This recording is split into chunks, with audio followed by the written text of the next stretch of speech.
دوستانو د خولې بد بوی ته په انګلیش کې bad breath ویل کیږي. د خولې بد بوی یو عادي حالت دی چې په هر عمر خلکو کې پیدا کیدای شي. دا یوه ناروغي نه ده، خو د خلکو ترمنځ یوه بده خبره ده.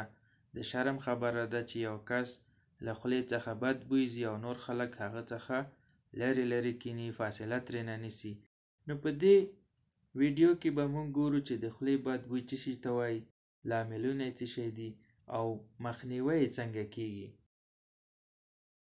نو دوستانو، په ساه وباسلو کې د خولې څخه بد بوی راوتلو ته په طب کې یعنی په میډیکل کې هالیټوسس ویل کیږي. په خوله کې پراته میکروبونه او په ځانګړې توګه بکټریاوې د خولې د بد بوی لامل دي.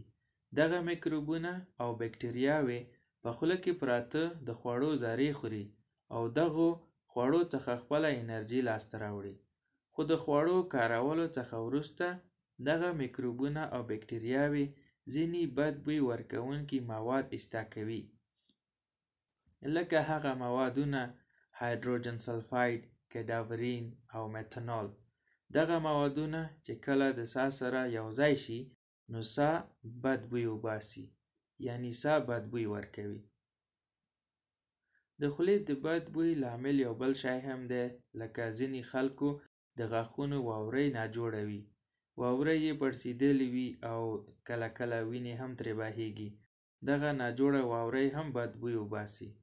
د غاښونو د واورۍ دغه ناروغي چې بد بوی ورکوي، دغې ناروغي ته په طب کې یعنی میډیکل کې پیریډونټل ډیزیز ویل کیږي. د خولې د بد بوی مخنیوي لپاره یو څو طریقې دي. اوله دا طریقه ده چې خواړه لږ وخوړل شي یا ژر تیر کړی شي. د ډیر وخت لپاره د غاښونو پر منځ کې ونه نیول شي. په یاد ولرئ چې غاښونه تر ټولو نه زیات د خواږو شیانو خوړلو سره خرابېږي.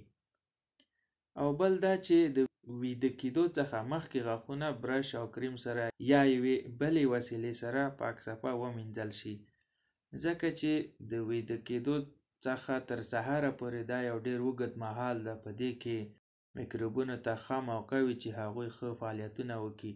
نو کله چې غاښونه پاک صفا ومینځل شي نو هغه میکروبونه له منځه لاړ شي، نو بیا خوله بالکل پاک صفا وي. او بل دا چې د غاښونو مینځلو سره باید ژبه هم پاکه کړی شي.